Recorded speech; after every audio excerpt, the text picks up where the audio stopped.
بسم اللہ الرحمن الرحیم۔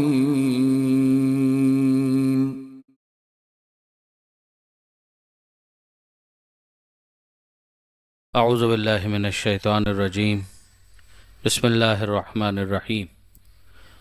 الحمد للہ رب العالمین، والصلاة والسلام علی اشرف الانبیاء والمرسلین، سیدنا و مولانا ابی القاسم محمد۔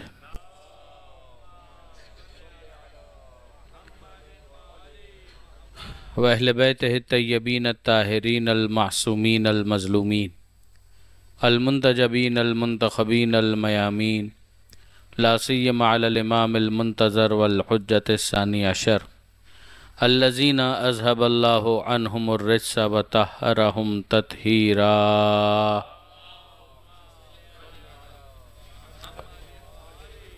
واللعنۃ الدائمۃ الباقیۃ علی اعدائہم اجمعین من یوم ظلمہم الی قیام یوم الدین۔ اما بعد، سورہ مبارک قصص قرآن مجید کا 28واں سورہ آج اس سلسلے کی آخری نشست ہے۔ تقریباً میرا اندازہ ہے کہ 80 سے 85% تک آیتوں کو ہم کمپلیٹ کر پائے۔ اس میں آپ اس کو بھی شامل کر لیجئے جو الگ سے ایک پیراگراف ہم نے قارون کے حوالے سے پڑھا تھا۔ تو یہ تقریباً اگر 88 آیتیں ہیں تو 80-85% سورہ مبارکہ آج مکمل ہوگا۔ باقی جو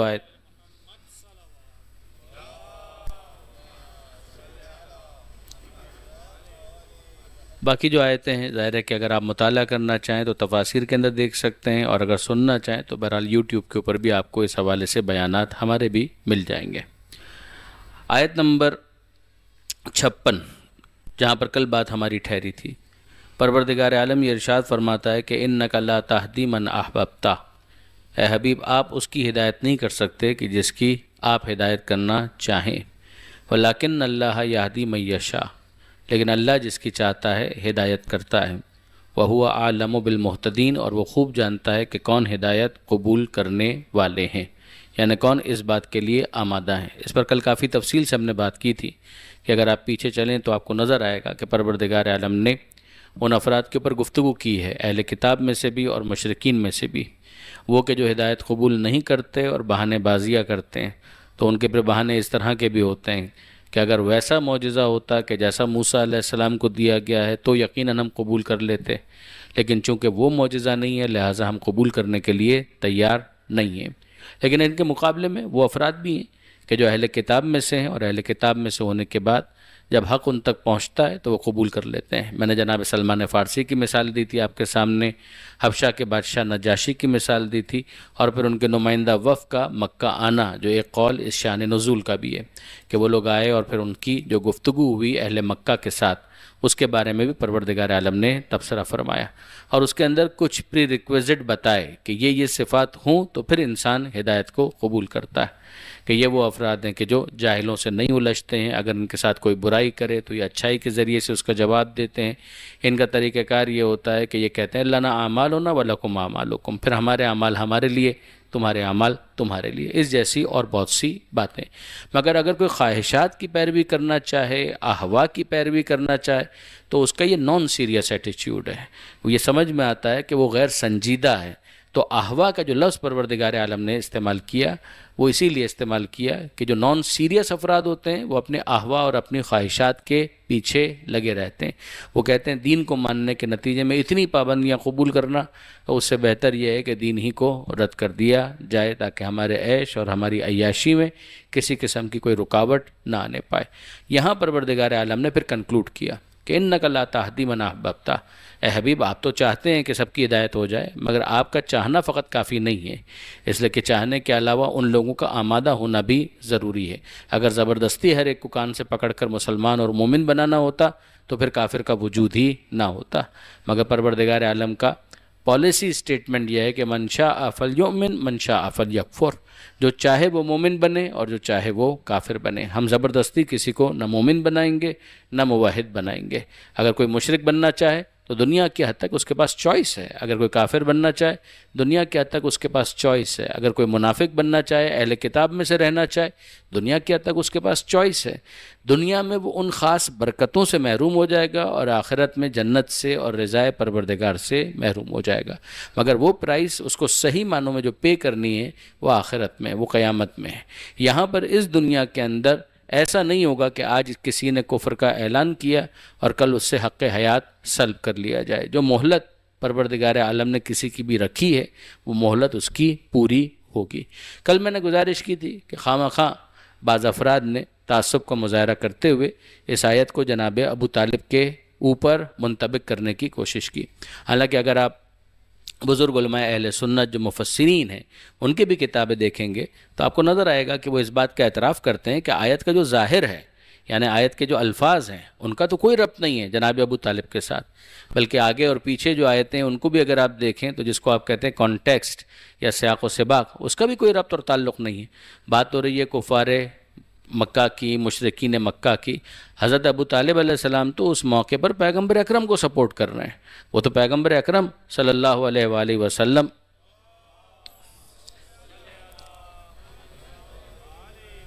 کے ساتھ چٹان کی طرح سے کھڑے ہوئے ہیں. وہ آیت میں پہلے بھی آپ کے سامنے پڑھ چکا کہ علم یجد کا یتیمن فآوا، کہ حبیب ایسا نہیں ہے کہ آپ کو آپ کے رب نے یتیم پایا تو آپ کے پروردگار نے آپ کو پناہ عطا کی. تو ان تمام تر چیزوں کی وجہ سے بہت سارے جو معتدل مزاج علماء اہل سنت ہیں پھر انہوں نے ان تمام تر باتوں کو رد کیا، انہوں نے قبول نہیں کیا. کتابوں کی کل میں نے کچھ حوالے آپ کی خدمت میں گزارش بھی کیے تھے.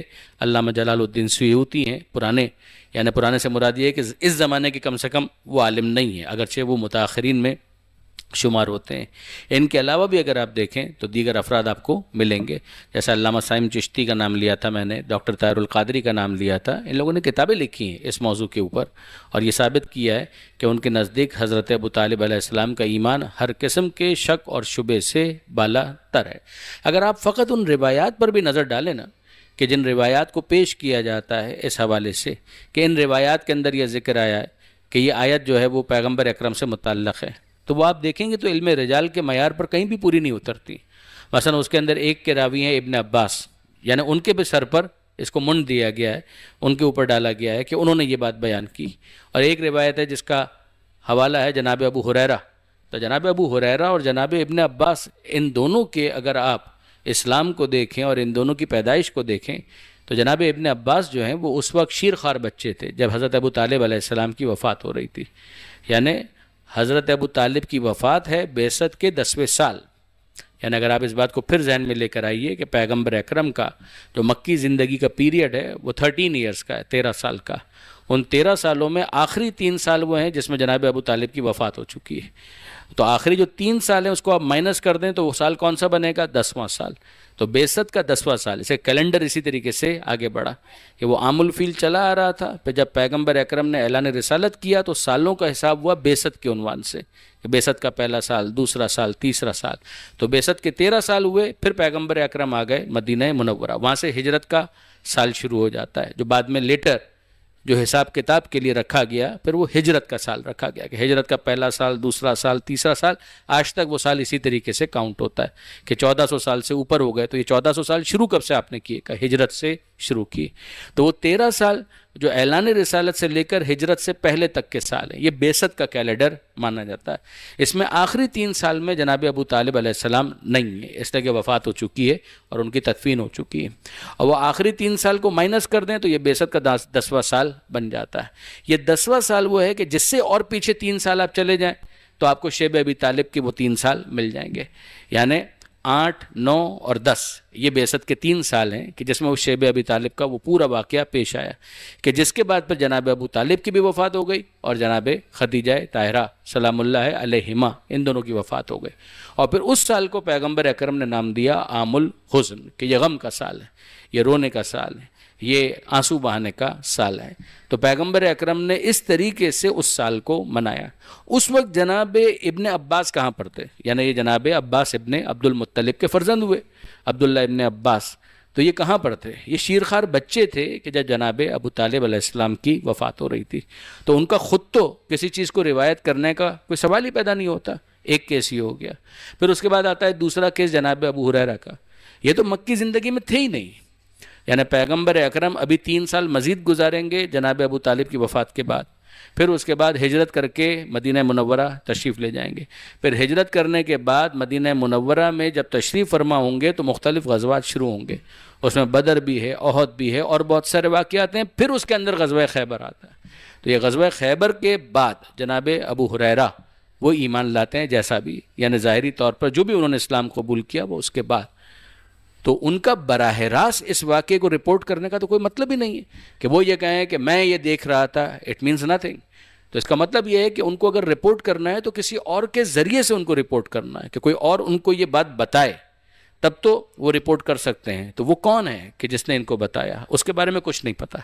اسی طریقے سے جناب ابن عباس، ظاہر ہے کہ وہ ڈائریکٹلی تو رپورٹ کر ہی نہیں سکتے، he is not in that position. تو انہوں نے کس سے سنا اس کا کچھ نہیں پتا. اصطلاح کے اندر اس کو کہتے ہیں روایت مرسل. مرسل روایت کا کوئی اعتبار نہیں ہوتا، اس کے ذریعے سے عقائد کے کسی مسئلے کے اندر کوئی استدلال نہیں کیا جا سکتا. ظاہر ہے کہ یہ جو رجال کی مباحث ہیں اس کے اندر میں آپ کو بہت زیادہ الجھانا نہیں چاہتا، لیکن بعض دوسری روایت ہیں آپ ان کو دیکھ لیجئے. سعید ابن مسیب، اب یہ ناسبی ہیں، یعنی وہ ہیں جن کا دشمن اہل بیت ہونا بالکل مسلم ہے. تو ان کا اس بارے میں کچھ کہنا اس کی کوئی اہمیت نہیں ہے، وہ ارریلیونٹ ہو جاتی ہے.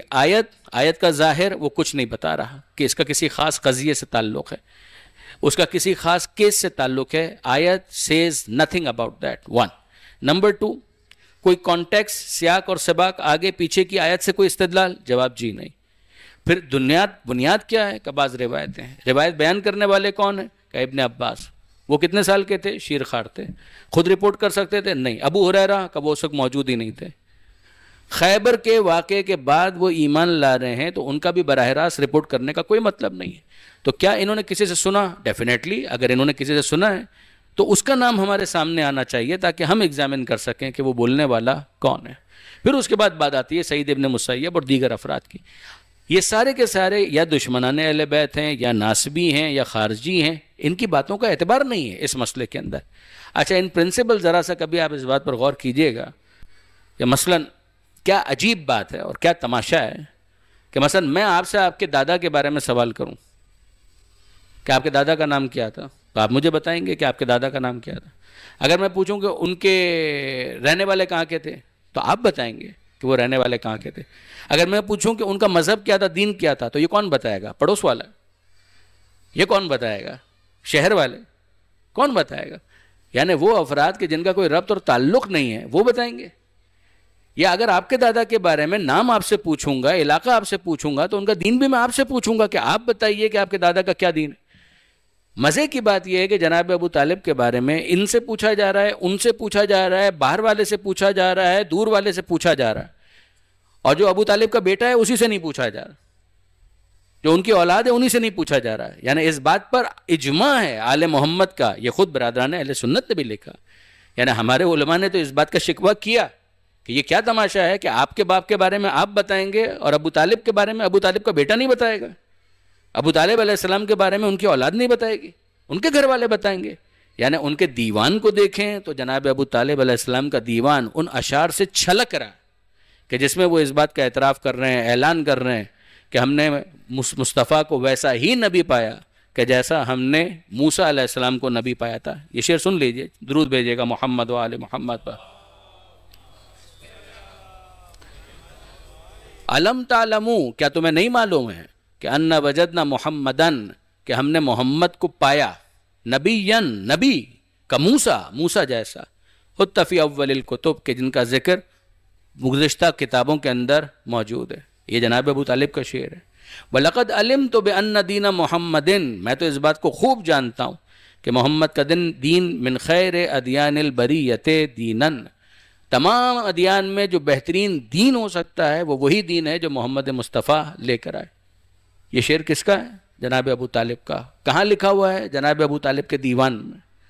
آپ انصاف سے مجھے بتائیے کہ اگر اس طرح کا کوئی ایک جملہ بھی کسی اور کے بارے میں آتا تو اس کی فضیلت شمار کیا جاتا، مگر جناب ابو طالب کا پرابلم کچھ اور ہے، اسکور کوئی اور سیٹل ہو رہا ہے، کوئی اور مشکل ہے، کوئی اور مسئلہ ہے کہ جس کو یہاں پر سیٹل کیا جا رہا ہے.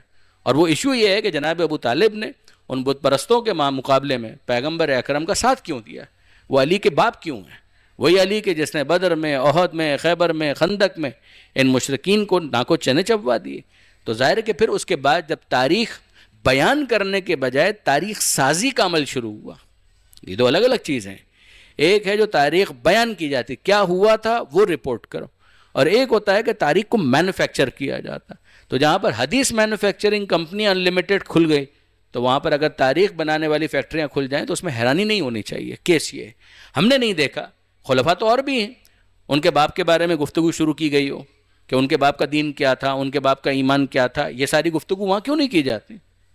یعنی حضرت ابو بکر، ان سے اور ہمارے جو بھی اختلافات ہوں وہ اپنی جگہ پر، دوسرے خلفاء سے جو، لیکن ان کے والدین بھی تھے، ان کے بارے میں تو ہم نہیں دیکھتے کہ یہ ساری گفتگو اس تفصیل کے ساتھ کی گئی ہوں. لیکن یہ پرابلم سارے کا سارا آ جاتا ہے جناب امیر المومنین حضرت علی ابن ابی طالب علیہ الصلوۃ والسلام کے. تو آپ دیکھیں گے کہ اصل ایشو کچھ اور ہے. اچھا، یہ بات جو میں کہہ رہا ہوں یہاں پر صرف میں نہیں کہہ رہا ہوں.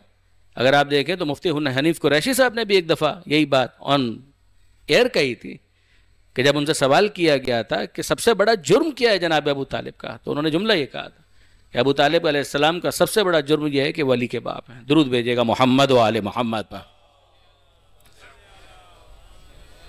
اب آپ ذرا دیکھیے کہ جو اگلی آیت ہے نا، ان کے اندر پروردگار عالم کفر پر مصر وہ افراد جو ایمان قبول نہیں کرتے، ان کے الفاظ کیا نقل کر رہا، تاکہ یہ بحث اور آپ کے لیے واضح ہو جائے. وقالو، اور ان لوگوں نے کہا جنہوں نے کفر اختیار کیا، ان لوگوں نے کیا کہا، ان نتبع الہدی معک، کہ اے محمد اگر آپ کے ساتھ ہم ہدایت قبول کریں گے تو ہمیں ڈر کس چیز کا ہے؟ نتخطف من ارضنا، کہ ہمیں زمین سے اچک لیا جائے گا، ہمیں ہمارے گھروں سے محروم کر دیا جائے گا. تو ہم کو سمجھ میں آیا کہ یہ وہ افراد ہیں جو کفر اختیار کرنے والے ہیں کہ جن کو اس بات کا خوف ہے کہ کہیں وہ اپنے گھر سے محروم نہ ہو جائیں. جناب ابو طالب علیہ السلام تو وہ ہیں کہ جو پیغمبر اکرم کی خاطر 3 سال تک اپنے گھر سے در بدر رہے ہیں. ان کا تو کیس ہی بالکل دوسرا ہے 180 ڈگری پر. یعنی نہ فقط یہ کہ سیاق و سباق کا کوئی تعلق جناب ابو طالب کے کفر سے نہیں ہے، انفیکٹ اگر یہ پرابلم ہے تو یہ تو جناب ابو طالب علیہ السلام خود فیس کر رہے ہیں. یعنی لیڈنگ فرام دا فرنٹ، جو آدمی پورے بنی ہاشم کو لے کر شیب ابی طالب کیا گھر چھوڑ دو، گھر کا آرام ترک کر دو، سب کچھ ترک کر دو، وہ کون تھے؟ وہ جناب ابو طالب تھے. یہ جو کفر اختیار کرنے والے ہیں ان کے تو جملے پروردگار عالم یہاں پر یہ بیان کر رہا ہے کہ ان نتبع الہدی معک نتخطف من ارضنا، کہ اگر ہم تمہارے ساتھ ہدایت کی اتباع کریں تو ہوگا یہ کہ ہمیں زمین سے اچک لیا جائے گا. اولم نمکن لہم حرما آمنا، پروردگار عالم فرماتا ہے کہ کیا ہم نے ان کو تمکین، امکانات فراہم نہیں کیے تھے اس حرم میں کہ جو محترم ہے، آمنن کے جہاں پر امن بھی ہے. ان تمام تر ایشوز کے باوجود کہ جو آپ عام طور پر جاہلیت کے زمانے میں سنا کرتے ہیں، مکہ کو ایک ہب کی حیثیت حاصل تھی، حرم کی حیثیت حاصل تھی، لہذا اس زمانے میں بھی حج ہوتا تھا، لوگ آیا کرتے تھے، اور جب آتے تھے تو ظاہر ہے کہ بہت ساری چیزیں اپنے ساتھ لے کر آتے تھے، اور وہاں پر داخلی طور پر جو بھی مسائل ہوں، خارجی طور پر کسی قسم کے اس طرح کے مسائل اور مشکلات نہیں تھی کہ جس سے امن و امان اور سیکیورٹی کے ایشوز جو ہیں وہ بالکل ہی ختم ہو جائیں. وہ خود ہی ریزہ نہیں کریں وہ ایک الگ بات، لیکن باہر والوں سے اس طرح کی مشکلات ان کو ہوں، یہ بہت نہ ہونے والی چیز تھی. اسی لیے لفظ یہاں پر استعمال کیا کہ حرمن آمنا. سورہ قریش کے اندر بھی آپ دیکھیں گے تو وہاں پر بھی پروردگار عالم نے اپنے احسانات کو جو گنوایا ہے وہ یہی ہے، فَلْيَعْبُدُوا رَبَّ هَذَا الْبَيْتِ، عبادت کرو اس بیت کے رب کی، الذی اطعمہم من جوع وآمنہم من خوف، کہ جس نے بھوک کے مقابلے میں ان کو سیری عطا کی یعنی غذا عطا کی، اور خوف کے مقابلے میں ان کو امن عطا کیا. تو وہاں پر ایک عمومی امن کی فضا تھی، داخلی جو ان کے اپنے مسائل تھے وہ اپنی جگہ پر، ان کے جو اپنی پرابلمز تھیں وہ اپنی جگہ پر. پھر پروردگار عالم فرماتا ہے کہ یجبا الیہ ثمرات کل شیء، ہر طرح کے پھل کھچ کر وہاں پر لائے جا رہے تھے حرم ہونے کی وجہ سے. رزقا من لدنا، یہ ہماری طرف کا رزق تھا، ولکن اکثرہم لا یعلمون، مگر ان میں سے اکثر افراد اس بات کو نہیں جانتے تھے. یعنی سمجھانے کی بات یہ تھی کہ تم مشرک اور کافر تھے، پھر بھی حرم کی برکت سے اتنی چیزیں تم کو مل رہی تھیں، تو اگر تم ایمان لے آتے تو کیا تم کو ہم چھوڑ دیتے؟ ظاہر ہے کہ اور برکتیں تمہارے شامل حال ہو جاتی. یہ پروردگار عالم نے اس کے اوپر تبصرہ کیا. وَكَمْ أَهْلَكْنَا مِنْ قَرْيَةٍ بَطِرَتْ مَعِيشَتَهَا. سب سے بنیادی بات وہ ہے کہ جو اب اس آیت کے اندر آ رہی کہ اگر یہ بہت پیسہ اگر آ بھی گیا اور بہت زیادہ مال و متاع اور دولت آ بھی گئی تو یہ کس چیز کو گارنٹی کرتی؟ How long will it last? کتنا یہ چلے گا؟ ہو نوز. پروردگار فرماتا ہے اور بات یہ ہے کہ کتنی ایسی بستیاں ہیں کہ جن کو ہم نے ہلاک کر دیا، کہ جن کی معیشت بہت اچھی تھی، جن کی اکنامی بہت اچھی تھی، financially they were very sound, but اس کے باوجود دے کوڈ ناٹ لاسٹ، بہت عرصے تک وہ چل نہیں پائے. فَتِلْكَ مَسَاكِنُهُمْ، تو یہ ہیں ان کے گھر. لَمْ تُسْكَنْ مِنْ بَعْدِهِمْ إِلَّا قَلِيلًا، ان کے ہلاک ہونے کے بعد ان گھروں کے اندر رہنے والے بہت تھوڑے افراد تھے. وَكُنَّا نَحْنُ الْوَارِثِينَ، اور ہم ہی پھر اس کے وارث قرار پائے. تو آخر میں تو سب رہے نام اللہ کا، کہ خدا ہی خدا ہے، پروردگار عالم ہی ہے. اِنَّا لِلَّهِ وَإِنَّا إِلَيْهِ راجعون. طبعی موت بھی انسان کو اپنی دنیا سے چلے ہی جانا ہے، اس دنیا میں اپنا وقت پورا کر کے بہرحال چلے جانا ہے. تو خدا نہ کرے اگر کسی کے اوپر عذاب نازل ہو جائے تو بہرحال اس کو بھی چلے جانا ہے. تو عذاب کی صورت میں یا ویسے ہی تو آخر میں کیا ہونا ہے؟ وَكُنَّا نَحْنُ الْوَارِثِينَ، کہ ہم ہی ان کے وارث قرار پائے. تو ان بنیادوں کے اوپر جو حق اور حقیقت ہے کہ ایسا نہ ہو کہ ہمارا مال چھن جائے، ایسا نہ ہو کہ ہماری دولت ختم ہو جائے. یہ کوئی نہیں کہتا ہے کہ خواہ مخواہ انسان اپنے پیر پر کلہڑی مارے، لیکن یہ ہے کہ بہرحال جو حق اور حقیقت ہے وہ سمجھ میں آ جانے کے بعد قبول نہ کرنا، دل سے اس کو نہ ماننا، کہ اس کی کوئی گنجائش نہیں ہے. تو یہ ایکسکیوزز جو ہیں پروردگار عالم نے یہاں پر ان کو بالکل ہی ریفیوز کیا ہے. وَمَا كَانَ رَبُّكَ مُهْلِكَ الْقُرَىٰ. اب یہ جو اگلی آیت ہے یہ پھر پالیسی آیت ہے کہ جس میں پروردگار عالم یہ فرماتا ہے کہ عذاب کب آتا ہے.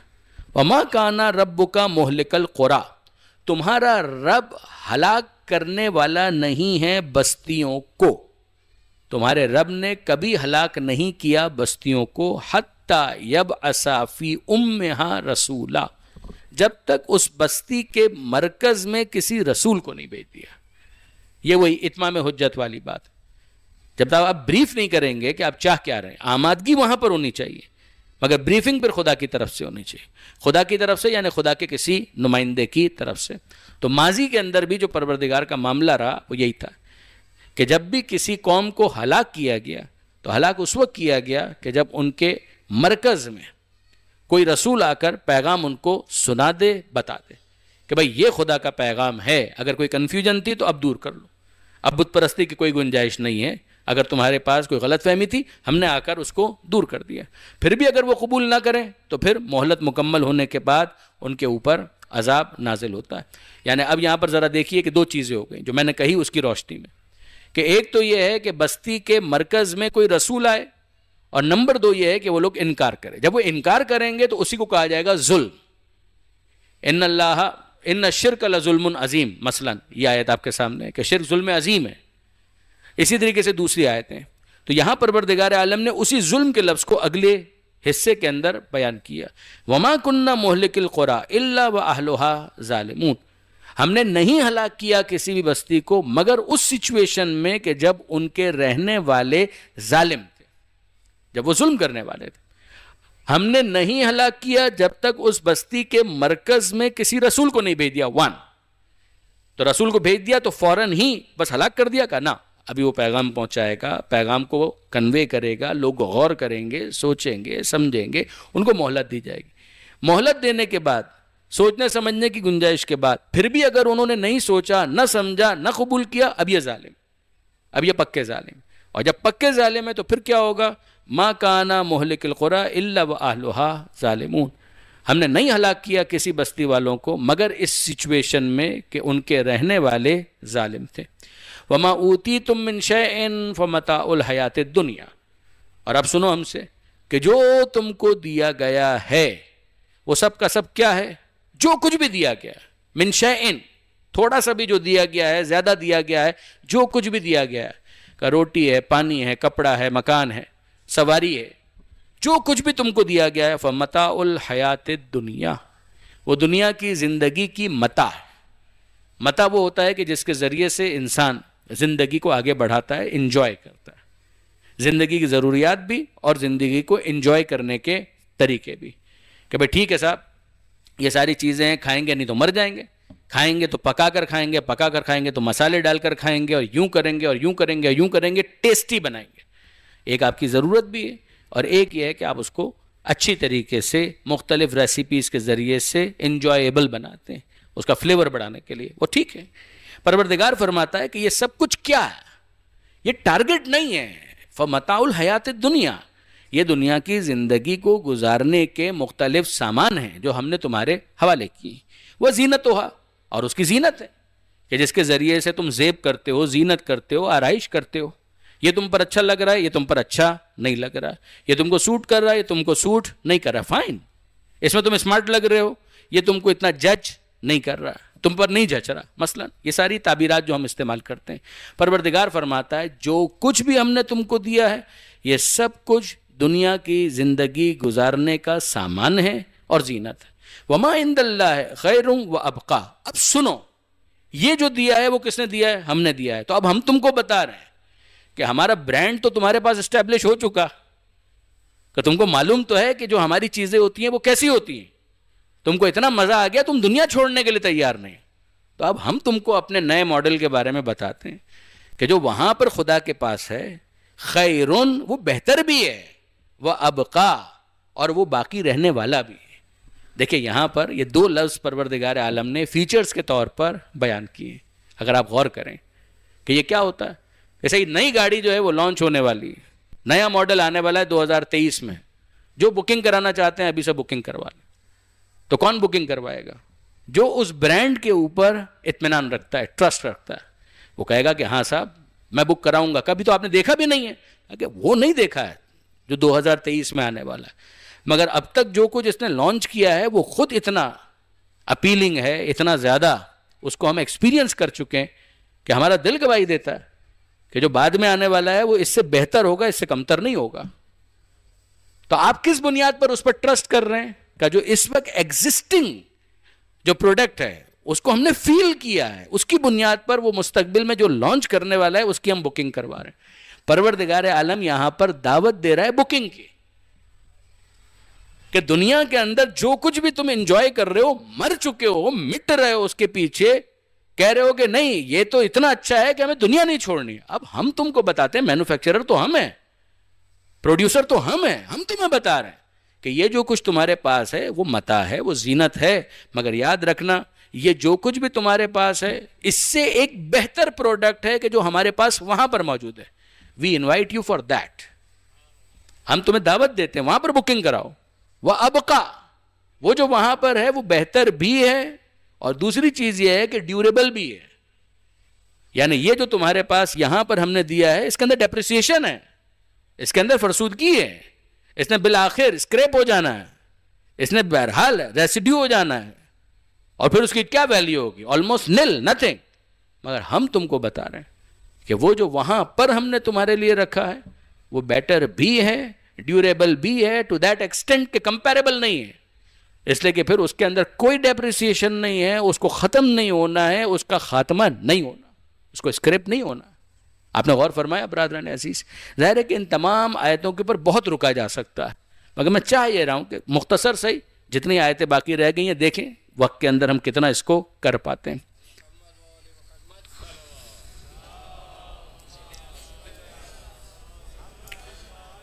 اگر آپ کے ذہن میں ہو تو سورہ اعلیٰ میں بھی اس سے ملتی جلتی ایک آیت موجود ہے. بل تؤثرون الحیات الدنیا والآخرۃ خیر وابقی، کہ یہ تمہارا فیصلہ ہے کہ تم ترجیح دیتے ہو دنیا کی زندگی کو، جبکہ آخرت بہتر بھی ہے اور باقی رہنے والی بھی ہے. وہی لفظ استعمال کیا، والآخرۃ خیر وابقی. یہاں پر ہے ما عند اللہ ہے خیر وابقی. افلا تعقلون. غور کیجئے، یہ الفاظ ہیں قرآن مجید کے کہ کیا تم عقل استعمال نہیں کرتے؟ اس کا عقل کے ساتھ کیا تعلق ہے؟ یہی تو تعلق ہے کہ تم اپنا روز مرہ کا طریقہ کار دیکھو. جب برانڈ اسٹیبلش ہو جاتا ہے تو اپ کمنگ پروڈکٹ کے لیے تم کتنے اتاولے ہو رہے ہوتے ہو، تمہیں کتنی جلدی ہوتی ہے کہ کب اس کا اناؤنسمنٹ آئے گا. افمن وعدناہ وعدا حسنا. اب پروردگار کہتا ہے کمپیئر کرو وہ کہ جس سے ہم نے وعدہ کیا، وعدا حسنا، اچھا وعدہ کیا، بھلائی کا وعدہ کیا، فہو لاقی ہے، اور وہ اس کو ملنے والا ہے. ہم نے وعدہ کیا ہے کیسے ہو سکتا ہے کہ ہم وعدہ کریں اور اس کے بعد وہ وعدہ پورا نہ ہو؟ یہ ہمارا وعدہ ہے. افمن وعدناہ وعدا حسنا، غور کرو کہ وہ کہ جس کے ساتھ ہم نے وعدہ کیا ہو، اچھا وعدہ کیا ہو، فہو لاقی ہے، اور وہ اس وعدے کو پانے والا ہو، کیا یہ اس کے جیسے ہو سکتا ہے؟ کمم متعنا ہو متاع الحیات الدنیا، کہ جس کو بس اور بس دنیا ہی کی زندگی کے اندر کچھ چیزیں انجوائے کرنے کے لیے ہم نے دے دی. کیا یہ ایسا ہو سکتا ہے کہ یہ دونوں برابر ہو جائیں؟ ثم هو یوم القیامت من المحضرین، پھر قیامت میں اس کا کوئی حصہ نہ ہو، قیامت میں اس کو شرمندگی کے ساتھ لا کر کھڑا کر دیا جائے پروردگار عالم کی بارگاہ میں کہ اب دو اپنا حساب. کیا یہ دونوں تمہاری نظر میں ایکول ہو سکتے ہیں؟ کیا یہ دونوں برابر ہو سکتے ہیں؟ وَيَوْمَ يُنَادِيهِمْ، اور جب قیامت کا دن ہوگا تو ان کو ندا دی جائے گی، خدا ان کو پکارے گا، فیقول، اور کہے گا کہ بتاؤ اَيْنَ شُرَكَائِيَ الَّذِينَ كُنْتُمْ تَزْعُمُونَ، کہاں ہیں میرے شریک کہ جن کے بارے میں تمہارا گمان تھا کہ وہ میرے ساتھ شراکت دار ہیں، میرے پارٹنرز ہیں. ویئر دے آر قال الذین حق علیہم القول، تو وہ کہ جن کے اوپر عذاب خدا کا قول ثابت ہو چکا ہوگا، وہ کہیں گے ربنا ہؤلاء الذین اغوینا، اے ہمارے پروردگار یہ وہ لوگ ہیں کہ جن کو ہم نے گمراہ کیا. یعنی اب یہ گمراہوں کے لیڈرز کی بات ہو رہی ہے، مثلا فرعون کہ جس کو اتنا ڈسکس کیا گیا اس سورے کے اندر. ہؤلاء الذین اغوینا، یہ ہیں وہ لوگ کہ جن کو ہم نے گمراہ کیا. اغویناہم کما غوینا، ان کو ہم نے گمراہ کیا جیسے کہ ہم خود گمراہ ہو چکے تھے. تو ہمارے پاس دینے کے لیے کوئی ہدایت تو نہیں تھی، ٹپکے گا وہی ظرف سے جو ظرف میں ہوگا. تو جو ہمارے پاس تھا وہ ہم ان کو دے رہے تھے، ہمارے پاس تو خود اپنے لیے گمراہی تھی، تو ہم ان کے درمیان گمراہی ہی کو بانٹ رہے تھے. تبرأنا الیک، مگر آج ہم تیری بارگاہ میں ان سے تبرہ کرتے ہیں، اظہار بیزاری کرتے ہیں. ما کانوا ایانا یعبدون، یہ کوئی ہماری عبادت نہیں کر رہے تھے. وقیل ادعوا شرکاءکم، اور پھر کہا جائے گا پکارو تو صحیح ذرا اپنے ان شرکاء کو کہ جن کو تم نے مزعومہ طور پر، مبینہ طور پر میرا شریک بنا لیا تھا. فدعوہم، تو وہ پکاریں گے. فلم یستجیبوا لہم، تو وہ کہاں ان کو جواب دینے والے ہیں، وہ ان کو رسپونڈ نہیں کر پائیں گے. ورأوا العذاب، اور وہ عذاب دیکھیں گے. لو انہم کانوا یہتدون، اے کاش کہ یہ لوگ ہدایت قبول کر لیتے. یہ پروردگار عالم کے جملے، یہ بالکل وہ انداز ہے جو سورہ یاسین میں آپ کے ذہن میں ہوگا. یا حسرتاً علی العباد ما یاتہم من رسول الا کانوا بہ یستہزئون، افسوس بندوں کے حال پر جب بھی ان کے پاس کوئی رسول آیا وہ ہدایت قبول کرنے کے بجائے اس کا مذاق ہی اڑاتے رہے، اس کو ریڈیکیول کرتے رہے، موکری کرتے رہے، استہزاء کرتے رہے، تمسخر کرتے رہے. اس کو لوگوں کے درمیان میں ایک لافنگ اسٹاک بنا کر رکھ دیا، لیکن اس کو سیریسلی انہوں نے کنسیڈر نہیں کیا. وہی انداز، اے کاش کہ یہ لوگ ہدایت قبول کر لیتے. آگے پروردگار فرماتا، یہ دوسری مرتبہ جملہ آیا، وَيَوْمَ يُنَادِيهِمْ، اور وہ دن جب خدا ان کو پکارے گا. فَيَقُولُ، اور پوچھے گا، ماذا اجبتم المرسلین، بتاؤ کہ تم نے رسولوں کو کیا جواب دیا تھا. جب رسول تمہیں بلا رہے تھے، بتا رہے تھے، سمجھا رہے تھے، دکھا رہے تھے، ہم خاص اپنے انداز میں کہیں کہ مثلا ہاتھوں پر بلند کر کے دکھا رہے تھے، تم کو بتلا رہے تھے کہ من کنت مولا ہو فہذا علی مولا، تو بتاؤ کہ تم نے کیا جواب دیا. جو بتایا ان کے بارے میں سوال ہے. علی الاطلاق، ماذا اجبتم المرسلین، کیا تم نے جواب دیا رسولوں کو. فعمیت علیہم الانباء، تو ان کے سامنے ساری خبریں تاریک ہو جائیں گی. they will not be in position to answer at all. یومئذ فہم لا یتساءلون، اس دن ان کی یہ کیفیت ہوگی وہ آپس میں بھی کچھ پوچھ گچھ نہ کر سکیں گے. فاما من تاب وآمن وعمل صالحا، ہاں اب پروردگار فرماتا ہے وہ تو جب ہوگا سو ہوگا، ابھی تم دنیا کے اندر ہو. جو توبہ کر لے پلٹ آئے، توبہ کر لے پلٹ آئے. وآمن، اور ایمان لے آئے. وعمل صالحا، اور عمل صالح کو انجام دے. فعسیٰ ان یکون من المفلحین، تو امکان ہے اس بات کا کہ یہ لوگ کامیاب ہو جائیں. یعنی تم ان لوگوں میں سے مت ہو جانا کہ جن کو اس طرح سے قیامت کے میدان میں رسوا کیا جائے اور پھر اس کے بعد پروردگار کو یہ کہنا پڑے کاش یہ لوگ ہدایت قبول کر لیتے. ابھی تمہارے لیے موقع ہے کہ تم اس ہدایت کو قبول کرو. اس کا طریقہ کیا ہے؟ طریقہ یہ کہ اگر دین پر ہو تو ڈٹے رہو، اور اگر دین پر نہیں ہو تو توبہ کرو، ایمان لاؤ اور عمل صالح کو انجام دو، تو اس بات کا امکان ہے کہ تم کامیاب لوگوں میں شامل ہو جاؤ گے۔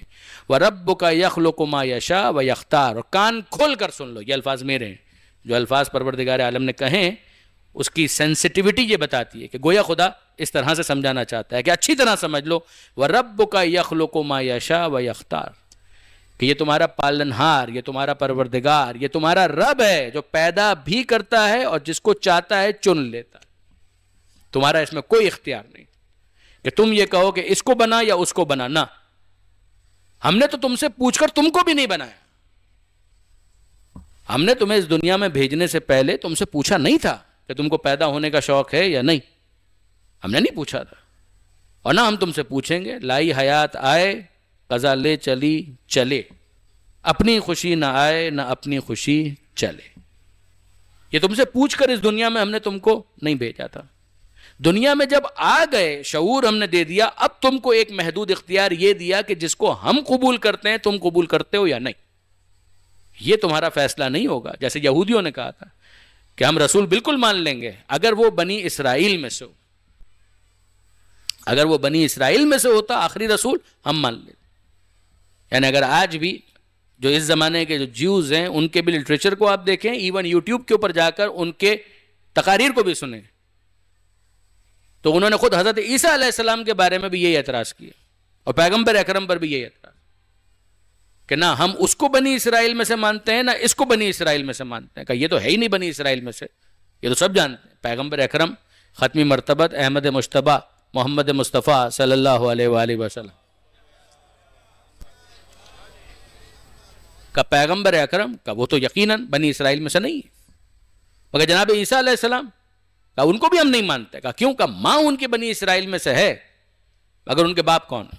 وہی والی بحث پھر آپ کو معلوم ہوگا، یقیناً آپ جانتے ہوں گے کہ وہ جناب عیسیٰ علیہ السلام اور جناب مریم سلام اللہ علیہ پر بڑے رقیق الزامات لگاتے ہیں ان کے نسب کے حوالے سے، جس کی وجہ سے پھر وہ ان کو بنی اسرائیل میں شمار بھی نہیں کرتے۔ وہ کہتے ہیں ماں کی طرف سے تو ہو نہیں سکتے، اور باپ کا جو معاملہ ہے تو یہ تو آپ لوگ کہہ رہے ہیں کہ بغیر باپ کے وہ پیدا ہوئے، یعنی اس مسئلے کے اندر عیسیٰ علیہ السلام کے حوالے سے عیسائی اور مسلمان دے آر یونائٹڈ، مگر یہ ہے کہ جو عیسائی ہیں انہوں نے پھر خدا کو ان کا باپ مان لیا، ہم نے کہا بغیر باپ کے خدا نے پیدا کیا، میروکلس ایک برت ہے، تو یہ ایک فرق آ گیا۔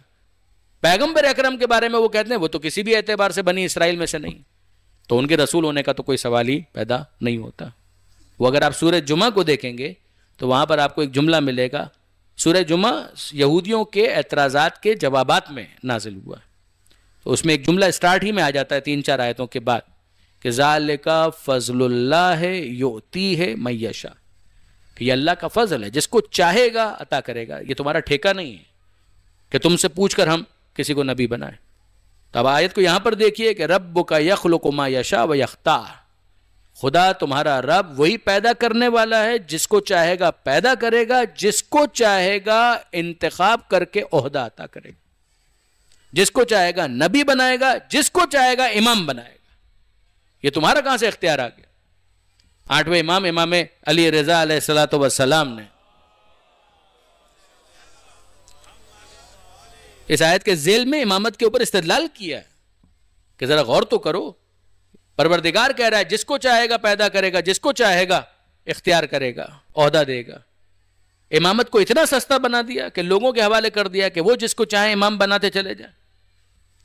کہ یہ امامت کے منصب کو نہ سمجھنے کی نادانی ہے، دلیل ہے کہ سمجھا نہیں کہ یہ منصب کیا اور مرتبہ کیا ہے اور مقام کیا ہے۔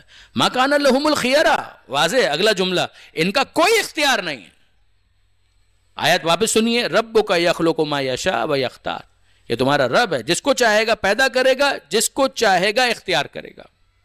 ما کان لہم الخیرہ، ان کا کوئی اختیار نہیں کسی قسم کا، سبحان اللہ وتعالی عما یشرکون۔ اب جو وعید ہے کہ اگر کوئی اس کو قبول نہیں کرتا تو سن لے کہ بے عیب پروردگار اور بالاتر ہے ان باتوں سے کہ جو یہ لوگ شرک کرتے ہیں خدا کے ساتھ۔ یعنی اگر خدا نے کسی کو اپوائنٹ کیا ہے اور آپ اس کے اندر انٹرفیئر کر رہے ہیں، اٹ لیڈس ٹو شرک۔ کہ کہاں سے آپ کو یہ اختیار مل گیا کہ آپ پروردگار عالم کی چوائس کے بعد خدا کو گویا سمجھانا چاہتے ہیں کہ مالک تجھے صحیح سمجھ میں نہیں آیا، ہم تجھے بتاتے ہیں کہ ان کو نہیں ہونا چاہیے، ان کو ہونا چاہیے۔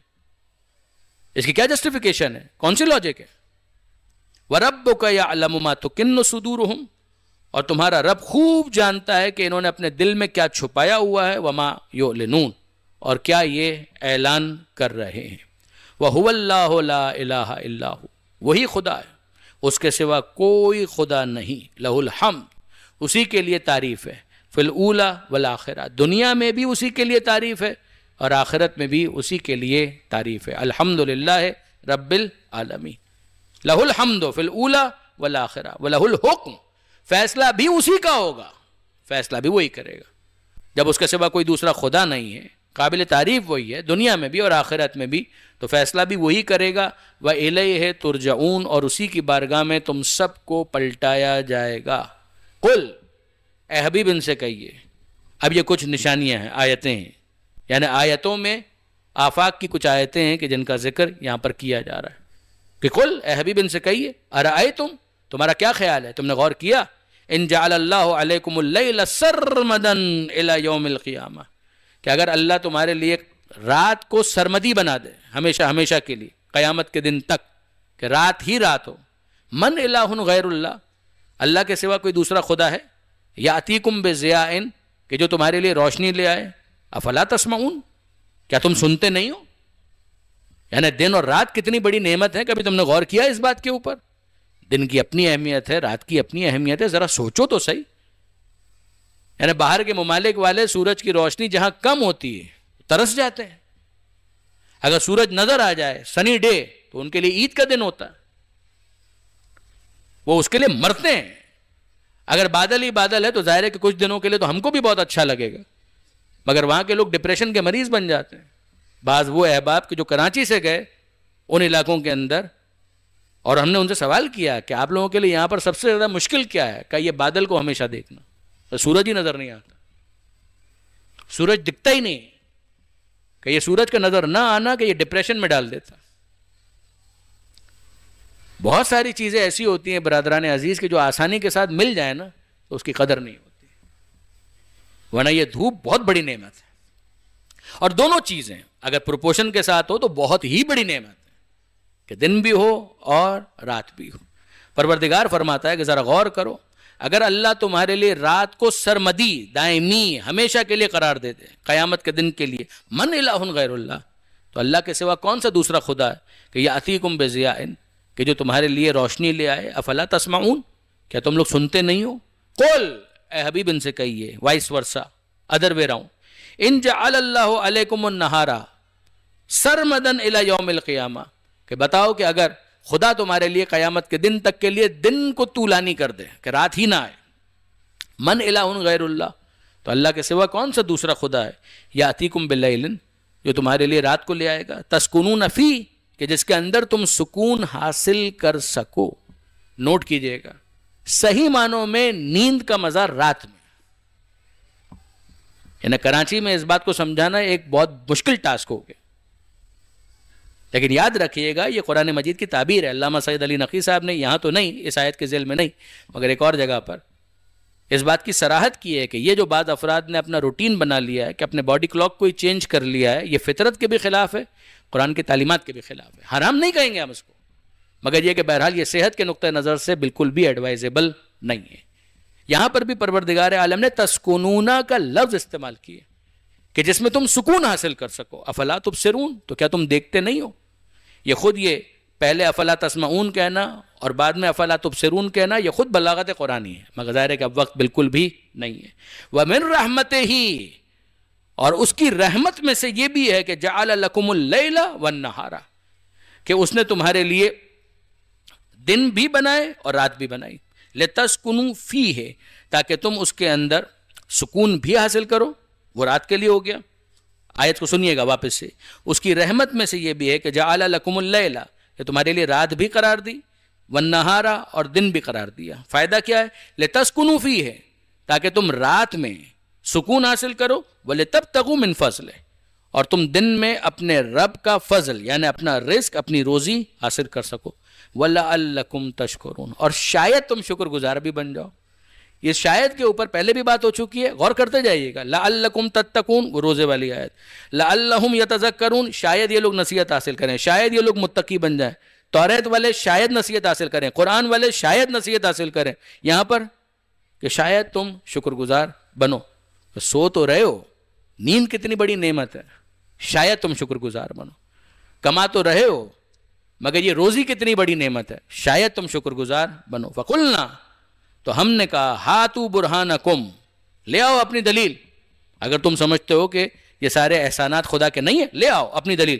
فعلموا، تو جان لو اس بات کو، انہوں نے جانا ان الحق للہ، کہ حق صرف اور صرف اللہ کے لیے. وضل عنہم ما کانوا یفترون، اور ان سے غائب ہو گیا وہ سارے کا سارا کہ جو یہ لوگ افترا کیا کرتے تھے. یہ ایک آیت درمیان میں رہ کے درود بھیجئے محمد و آل محمد پر.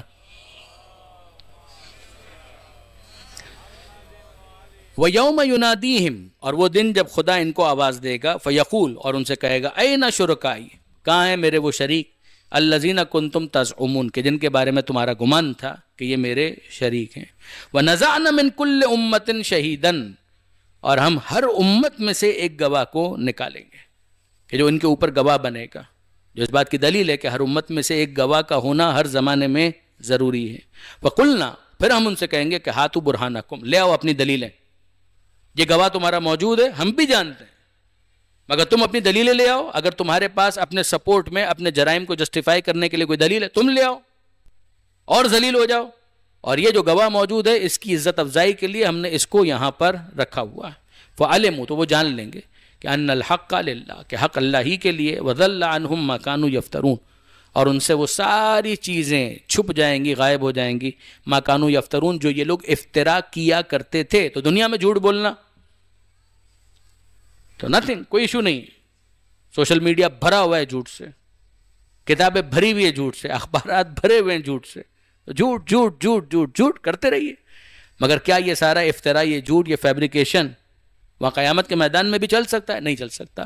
یہ آیت نمبر 75. یہاں سے پھر آیت نمبر 76 آنورڈز قارون کا واقعہ شروع ہوتا ہے، کہ جس کو ہم نے پہلے ڈسکس کر لیا، کہ جس میں قارون کے حوالے سے بیان کیا گیا. وہ قوم موسیٰ میں سے تھا. پھر قوم والوں نے قارون کو نصیحت کی، 5 نکاتی منصوبہ دیا. اکڑنے کی ضرورت نہیں ہے، جو تجھے ملا ہے اس سے قیامت کا گھر بنانے کی کوشش کر. اور دیکھ، اللہ نے تجھ پر احسان کیا، تو بندوں پر احسان کر، فساد مت کر. اللہ فساد کرنے والوں کو دوست نہیں رکھتا. اس نے سامنے سے یہ کہا، یہ خدا کہاں سے لے آئے تم لوگ؟ یہ سب کچھ جو مجھے ملا ہے میرے علم کی وجہ سے ملا ہے. پھر اس کے بعد اس کا نکلنا تو ذوق و احتشام کے ساتھ لوگوں کا اس بات پر حسرت کرنا کہ کاش ہمارے لیے بھی یہ سب کچھ ہوتا. اور پھر اس کے بعد قوم والوں میں سے اہل علم کا نصیحت کرنا کہ جو اللہ کا ثواب ہے، خیر لمن آمن وعمل صالحا، وہ ساری باتیں. پھر اس کے بعد پروردگار عالم کا اعلان کرنا کہ ہم نے اس کو بھی دھسا دیا اور اس کے گھر والوں کو بھی دھسا دیا، گھر سمیت دھسا دیا. اور پھر ان لوگوں نے کہا کہ اچھا ہوا کہ وہ ساری چیزیں ہمارے پاس نہیں تھیں، ہمارا خدا نے یہ امتحان نہیں لیا. اور اب ہم کو سمجھ میں آیا کہ کچھ کا رزق خدا بڑھا دیتا ہے امتحان کے لیے، کچھ کا رزق خدا گھٹا دیتا ہے امتحان کے لیے. تلک الدار الاخرہ، وہ آخرت کا گھر. نجعلها للذین، یہ ان کے لیے ہے کہ للذین لا یریدون علوا فی الارض، کہ جو زمین میں چھا جانے کا ارادہ نہیں کرتے. والعاقبۃ للمتقین. من جاء بالحسنہ فلہ خیر منہا، کہ جو کوئی نیکی کا کوئی کام کرے گا تو اس کو اس سے بہتر اجر ملے گا. وہ آپ دوسری جگہ بھی جانتے ہیں کہ من جاء بالحسنہ فلہ عشر امثالہا، کہ اگر کوئی نیکی کا ایک کام کرے گا تو 10 برابر تو اس کو مل ہی جائے گا. یہاں پر کہا گیا اس سے بہتر تو اس کو مل ہی جائے گا. وہ بہتر کتنا ہوگا؟ کم سے کم 10 ٹائمز. وہ دوسری جگہ پر آگے پھر اور بڑھاتے جائیں تو کتنا ہو سکتا ہے؟ وہ اگر آپ سورہ بقرہ کے اندر پڑھیں تو صدقے کی بحث کے اندر پروردگار عالم نے اس کو اور بڑھایا 70 گنا 700 گنا، روایات کے اندر 1 لاکھ تک چلا گیا. یعنی جو جتنے خلوص کے ساتھ کسی نیکی کو انجام دے گا پروردگار عالم اتنا ہی اس کے اندر اضافہ کرتا چلا جائے گا. منیمم ریکوائرڈ خلوص اگر اس کے اندر ہوا تو 10 ٹائمز تو اس کو مل ہی جائے گا. اللہم. ومن جاء بالسیئہ، اور اگر کوئی برائی کرے گا فلا یجزی الذین عملوا السیئات الا ما کانوا یعملون، تو ان برائی کرنے والوں کو جتنا انہوں نے عمل کیا ہے اتنی ہی ان کو سزا ملے گی، سزا اس سے زیادہ نہیں ہوگی. 1:1. لیکن اگر نیکی کرے گا تو 1 کے مقابلے میں کتنا ہوگا؟ بہت زیادہ ہو سکتا ہے، منیمم 10 ٹائمز تو ضرور ہوگا۔ ان الذی فرض علیک القرآن، اے حبیب یقیناً وہ خدا کہ جس نے آپ پر قرآن کو فرض قرار دیا کہ آپ پہنچائیں، لرادک الی معادن، وہ آپ کو آپ کی واپسی کی منزل پر پہنچا دے گا۔ اس آیت کے بارے میں خاص طور پر کہا گیا کہ جب پیغمبر اکرم ختمی مرتبت احمد مجتبیٰ محمد مصطفیٰ صلی اللہ علیہ وآلہ وسلم مکہ سے ہجرت کر رہے تو مکہ سے پیغمبر اکرم کا ایک لگاؤ، خانہ کعبہ سے خاص طور پر پیغمبر اکرم کا ایک لگاؤ تھا، تو بار بار مڑ مڑ کر خانہ کعبہ کو دیکھ رہے تھے۔ آپ جانتے ہیں کہ شب ہجرت پیغمبر اکرم کس طرح سے نکلے، مگر بار بار پیچھے مڑ مڑ کر خانہ کعبہ کو دیکھ رہے ہیں۔ تو پیغمبر اکرم کا یہ جو ایک اٹیچمنٹ ہے مکہ کی سرزمین کے ساتھ، خانہ خدا کے ساتھ، پروردگار عالم نے اس آیت کو نازل کر کے گویا پیغمبر اکرم کو کنسول کیا کہ حبیب آپ پریشان نہ ہو، آپ تسلی رکھیے کہ آپ کا خدا کہ جس نے آپ کے اوپر قرآن کو فرض قرار دیا ہے، لرادک الی معاد، آپ کو آپ کی واپسی کی منزل پر واپس لے آئے گا۔ یعنی ایک وہ زمانہ آئے گا جب آپ فاتحانہ شان کے ساتھ اسی جگہ پر واپس آئیں گے۔ اب آپ اس کو ذرا سا لنک کریں، آغاز میں کیا تھا؟ موسیٰ علیہ السلام، مادر موسیٰ کو کس بات کی پریشانی تھی؟ یہ بچہ میرے ہاتھ سے جا رہا ہے۔ پروردگار عالم نے کیا کہا تھا؟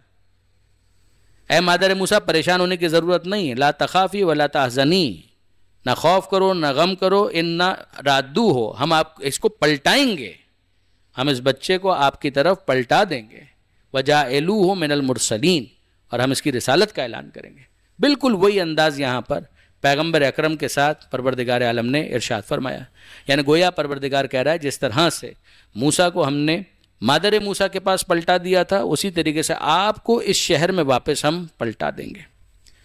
قل ربی عالم من جاء بالہدی ومن ہوا فی ضلال مبین، اے حبیب بس آپ یہ پیغام دے دیجئے کہ میرا رب خوب جانتا ہے کہ کس کے پاس ہدایت ہے، کون ہدایت لے کر آیا ہے اور کون کھلی ہوئی گمراہی میں مبتلا ہے۔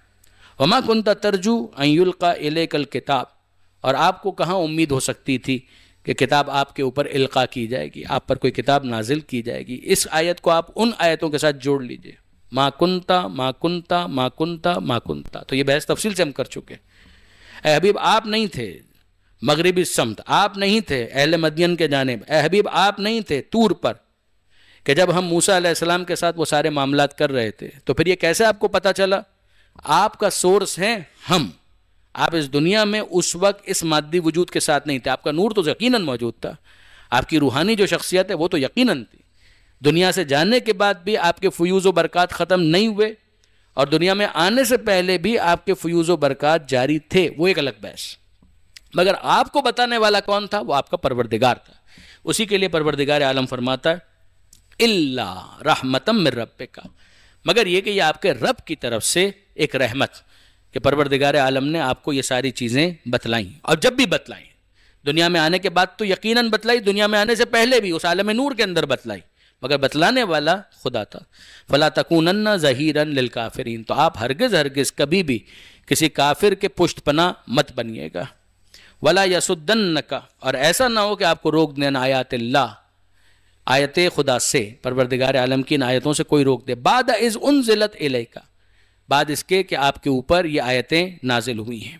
وادعو الی ربک، یعنی لوگوں کی تو یہ تمنا ہوں گی، خواہشات ہوں گی، قریش والے یہ چاہیں گے، سرداران قریش یہ چاہیں گے کہ آپ کو وہ روکیں، تو ان کو اپنا کام کرنے دیجئے، یہ ان کی جسارت ہے، گستاخی ہے، مگر ظاہر ہے کہ آپ کے اوپر ہم نے جب نازل کیا ہے تو آپ کہاں اس کام کو کرنے والے ہیں۔ وادعو الی ربک، تو اے حبیب آپ لوگوں کو ان کے رب کے راستے کی طرف، اپنے رب کی طرف بلائیے۔ ولا تکونن من المشرکین، اور آپ ہرگز ہرگز مشرکین میں سے مت ہو جائیے گا۔ یہ وہ چیزیں برادران عزیز جن کو پڑھنے کے بعد بعض افراد پریشان ہوتے ہیں کہ یہ پروردگار عالم نے کیسے کہہ دیا اے حبیب آپ مشرکین میں سے مت ہو جائیے گا۔ یہ یاد رکھیے گا، ائمہ معصومین علیہم الصلاۃ والسلام نے ایک محاورہ اس کے لیے بیان کیا ہے کہ ایاک آنی و اسمعی جارہ، کہ میں تم سے مخاطب ہوں اور اے پڑوسن تو بھی سن لے۔ یہ عربی کا ایک محاورہ ہے۔ کیا مطلب ہوا؟ کہ آپ سے کہا جا رہا ہے اور کسی کو سنایا جا رہا ہے، کسی کو بتایا جا رہا ہے۔ اس کی آسان سی مثال اگر آپ یاد رکھ سکیں، جیسے کہ جب آپ قرآن مجید کا مطالعہ کریں گے تو ایسی کوئی آیت آ جائے تو آپ پریشان ہو جائیں تو اس کو سمجھنے کے لیے اور بغیر کسی تکلف کے میں آپ سے عرض کر رہا ہوں کہ آپ ذرا دیکھیے یہ سورہ بنی اسرائیل کی جو آیت ہے کہ جس میں ماں باپ کے احترام کے بارے میں گفتگو کی گئی ہے، اس میں کیا ہے؟ وَقَضَىٰ رَبُّكَ أَلَّا تَعْبُدُوا إِلَّا إِيَّاهُ، تمہارے رب کا یہ فیصلہ ہے کہ عبادت نہیں کرو گے مگر اللہ کی، وَبِالْوَالِدَيْنِ إِحْسَانًا، اور والدین کے ساتھ کیا سلوک کرو؟ اچھا سلوک کرو۔ اِمَّا يَبْلُغَنَّ عِندَكَ الْكِبَرَ، اے حبیب اگر آپ کے ماں باپ میں سے کوئی ایک یا دونوں بڑھاپے کے سن کو پہنچ جائیں، فَلَا تَقُلْ لَهُمَا أُفٍّ، یہ جملہ ہے بھی سنگولر کا، تو خبردار ان کو اف بھی مت کہیے گا، وَلَا تَنْهَرْهُمَا، اور خبردار ان کو جھڑکیے گا مت، وَقُلْ لَهُمَا قَوْلًا كَرِيمًا، اور اے حبیب آپ ان دونوں کے ساتھ گفتگو کیجیے گا محبت کے ساتھ۔ یہ کس سے گفتگو ہو رہی ہے؟ یہ کس کو کہا جا رہا ہے؟ پیغمبر اکرم کو۔ پیغمبر اکرم کے ماں باپ میں سے کون زندہ تھا اس وقت؟ جناب عبداللہ پیغمبر اکرم کی ولادت سے پہلے انتقال کر چکے ہیں۔ جناب آمنہ سلام اللہ علیہ، ان کی وفات ہو گئی تھی جب پیغمبر اکرم 6 برس کے تھے۔ 8 برس کی عمر میں تو دادا کا بھی انتقال ہو گیا تھا۔ یہاں پروردگار عالم صراحت کے ساتھ کہہ رہا ہے، کیا کہہ رہا ہے؟ یاد رکھیے گا، لا تقل لہما افن، اے حبیب آپ، اس لیے کہ لا تقل ہے، لا تقولو بھی نہیں ہے، لا تقل لہما افن، اے حبیب آپ ان دونوں کو اف بھی مت کہیے گا، ولا تنہرہما، اور ان دونوں کو جھڑکیے گا مت۔ نبی ہے ہی نہیں، ماں باپ معذرت، نبی تو ہے، ماں باپ تو موجود ہی نہیں ہے، تو یہ کن سے کہا جا رہا ہے؟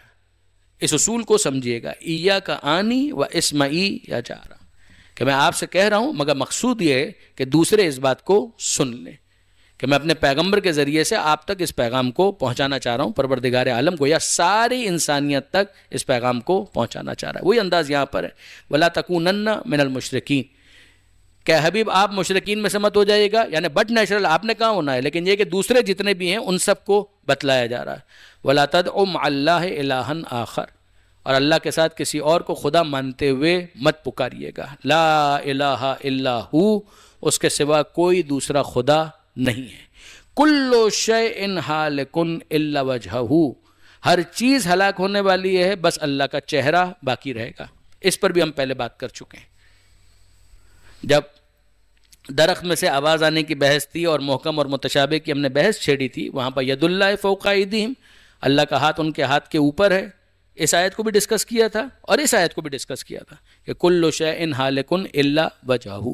تو بنیادی بات یہ ہے کہ وجہ سے یہاں پر مراد ذات پروردگار ہے، اور جو اس کی تعویلات ہیں وہ اپنے مقام پر۔ لہ الحکم، فیصلہ اسی کا ہے، وَإِلَيْهِ تُرْجَعُونَ، اور اسی کی بارگاہ میں تم سب کو پلٹایا جائے گا۔ یہ 88 آیتیں ہیں، وَلِلَّهِ الْحَمْدُ۔ ظاہر ہے کہ اس کے اندر اور ڈیٹیل میں جایا جا سکتا تھا، مگر اتنا کم سے کم کہ پورے ایک سورے کا دورہ ہم کرنے میں کامیاب ہوئے۔